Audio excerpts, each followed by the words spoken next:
예, 이렇게 사고 원인 또 실종자들의 생존 여부를 둘러싸고 여러 가지 가능성이 제기되고 있습니다.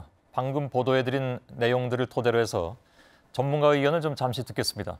선박과 해양 플랜트 안전 설계 분야의 전문가인 백점기 부산대 조선해양공학과 교수가 전화로 연결됐습니다. 자, 백 교수님. 네. 예, 저희가 조금 전에 저희가 확인한 바를 좀 전해드렸는데요. 물론 조심스럽긴 합니다. 왜냐하면 그 이제 확정적으로 얘기할 수 있는 게 하나도 없기 때문에요. 근데 우선 그 화면을 통해서 확인한 바로는 여객선 바닥꼬리 부분에 그 바닥은 파란색인데 하얀색으로 어딘가 이제 긁히거나 찢겨진 듯한 그런 지점이 발견이 됐습니다. 네. 이거 어떻게 보십니까? 지금 그 소개하신 대로 그 어떤 충격을 받은 것은 확실한 것 같습니다. 예. 제가 그 가설을 말씀드리기 전에 이 가설을 말씀드리기 위한 확인된 사실 그것을 다시 한번 정리를 해보면 일단 그 좌연 쪽으로 전복, 기울어지는 이런 사고가 났다는 거, 이건 이제 확인된 거잖아요. 그리고 그 배가 기울어지는 속도가 상당히 빨랐다라는 점. 그 다음에 사실상 그 파도는 1m 정도 수준으로 그렇게 높지 않았다. 잔잔한 바다였다. 그리고 나중에 이제 완전히 침몰하는 그 상황을 보면은, 처음에는 기울어질 때는 그 같이 평행하게 이렇게 기울어지다가 선미 쪽으로 먼저 잠기고 선수부가 맨 마지막으로 잠기는 이런 모습. 이 이제 확인된 거죠. 여기에 이제 하나의 가설을 제가 말씀을 드리자면은, 이와 같은 이제 옆으로 쓰러지는 전복 사고가 일어나려고 하면, 두 가지 지금 이유가 있을 수 있는데요. 설계를 잘못해가지고 배가 기울어졌을 때 원래 상태로 되돌아오려고 하는 성질, 즉 복원 성능이 이 설계에 잘못 반영돼가지고 이제 이런 사고가 일어날 수가 있습니다. 그런데 이 경우는 아닌 것 같습니다. 왜냐하면 이 배는 지금 90년대 중반에 건조가 된 배인데 그런 문제가 있었다면 벌써 나타났겠죠. 그렇죠. 그렇기 때문에 이건 아니고 두 번째 그 가능성이 높은 것이 침수입니다. 바닷물이 배 안으로 들어오는 거죠.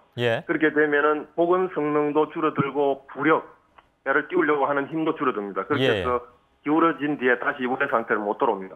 그 문제는 그 침수가 왜 일어났냐는 거 아니겠습니까? 이제 문제는 왜 침수냐? 두 가지 생각할 수 있는데요. 그 충돌 사고와 좌초 사고입니다. 충돌은 어떤 배가 이제 와서 들이받든지 또는 뭐 교각을 들이받든지 충격에 의해서 보통 배의 앞부분이나 선측 옆구리 부분에 이제 가공을 포함한 이제 손상이 생기는 경우인데 이 경우는 아닌 것 같습니다. 왜냐하면 상대 배가 없으니까요. 없었죠.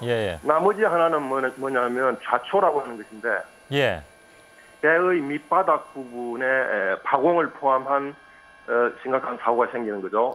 손상을 받는 거죠. 이걸 좌초라 그러는데 지금 이제 침수가 생긴 요인으로는 좌초로 보입니다. 알겠습니다. 사실 좌초도 두 가지가 있는데요. 지금 현재 이 경우에는 암초 위를 스쳐 지나갔다면은 배의 앞부분 선수 쪽 바닥 에서 이제 암초와 부딪히면서 쿵 소리가 나실 수 있습니다. 알겠습니다. 그런데요. 그래서 속도가 있으니까 쭉 지나가면서 길게 파공이 생겼을 수가 있고 그에 의해서 침수가 빠르게 일어났을 가능성이 있습니다. 그런데 이제 그 지역에 암초지대가 없다는 발표가 나와서 그 한 가지 이제 어디까지나 이건 제가 가설이라고 말씀드렸는데 지금 제 가설이 맞다고 하면 그렇게 이제 암초 위를 스쳐 지나가다가 아마 배의 속도가 그렇게 빠르지 않았다면은 중앙 배의 한 예를 들어 선미 쪽 근처에서 멈춰섰을 겁니다. 그러면 이제 이 지금 만약에 좌초를 포함한 심각한 문제가 발생했다. 그래서 빠져나오려고 이제 그 엔진을 아주 높게 가동을 시키면서 빠져나오려고 했겠죠. 근데 만일 그게 사실이라면 그 뭐 누구보다도 선장이 잘 알 텐데요. 선장은 지금 그 뭐 어디 연결하기가 좀 어려운 상황이고 아마 조사를 받고 있는 것 같습니다. 그래서 만약에 그 상황에서 먼 바다 쪽으로 나오려고 했겠죠.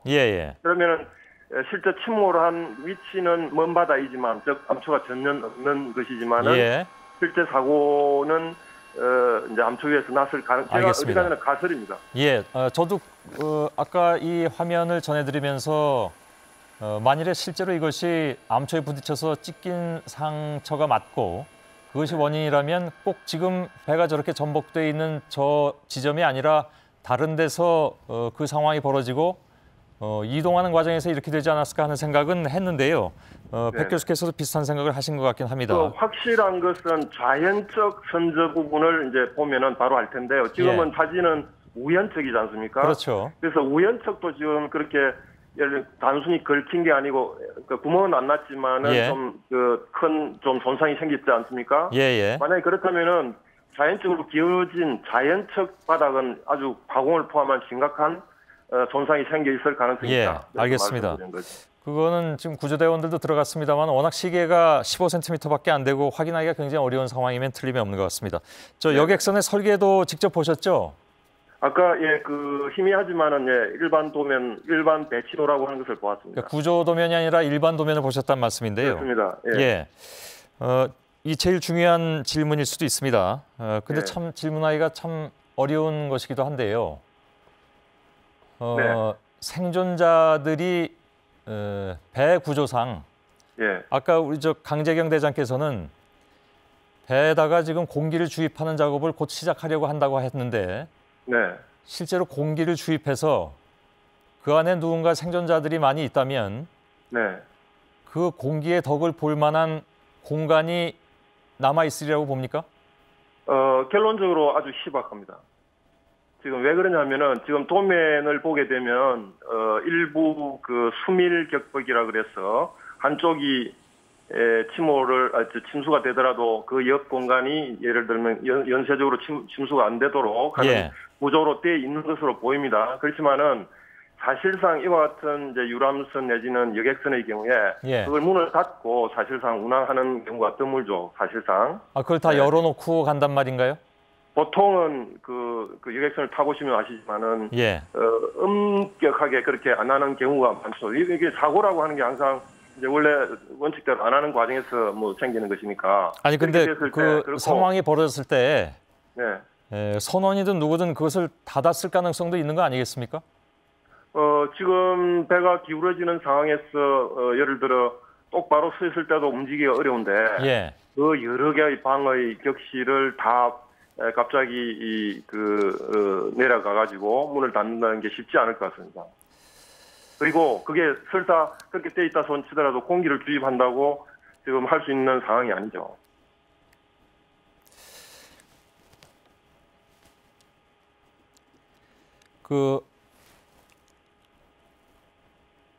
여보세요?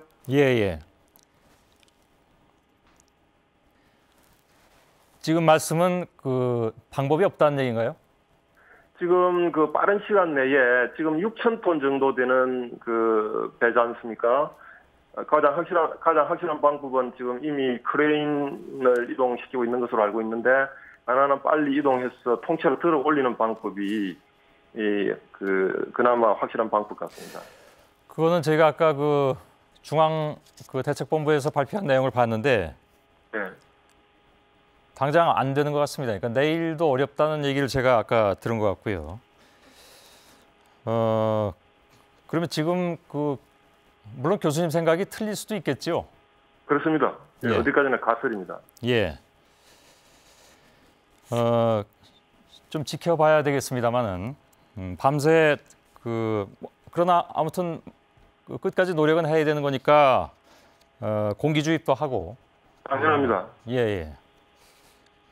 알겠습니다. 자, 말씀 잘 들었습니다. 감사합니다.